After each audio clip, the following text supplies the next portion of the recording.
Baby सेटचं drafting केलं, आपण paper pattern केलं आणि आता ते लेआउट त्याचं कसं करायचं ते पाहणार आहे. याच्यामध्ये ही बॅक साईड आहे आणि ही फ्रंट साईड आहे. कशाची? झबल्याची. त्याच्यानंतर हे लंगोट माहिती आहे ना तुम्हाला, लंगोटच लहान बाळाचा, त्याचं हे पीस आहे. त्यानंतर टोपडं, आपण त्याला मराठीत टोपडं म्हणतो, इंग्लिशमध्ये त्याला काय म्हटलं जातं? बॉनेट. आणि हे बेबी निकर. आणि इथे हे काय आहे?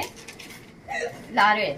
असे या सर्व भागांचा मिळून काय होतं? एक सेट तयार होतो. आता हे सर्व भाग आपल्याला या कपड्यावर कसे बसवायचे ते आपण पाहणार आहोत.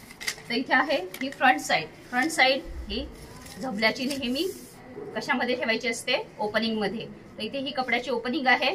या कपड्याच्या ओपनिंग मध्ये ही ठेवायची आहे आणि नंतर मार्किंग करायची.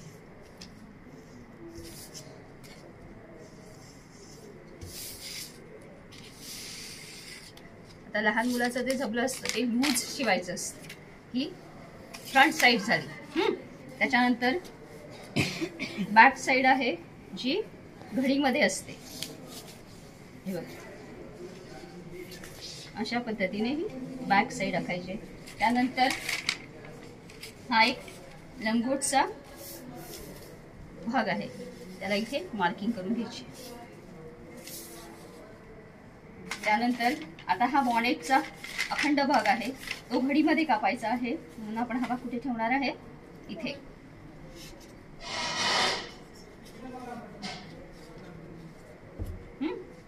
त्यानंतर इथे बेबी निकर.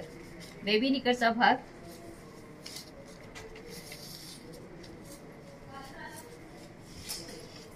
त्यानंतर हा इथून इकडे असे किती पीस येणार? हे 2 पीस येणार. हे बेबी निकर आहे. त्यानंतर इथे लारेळ.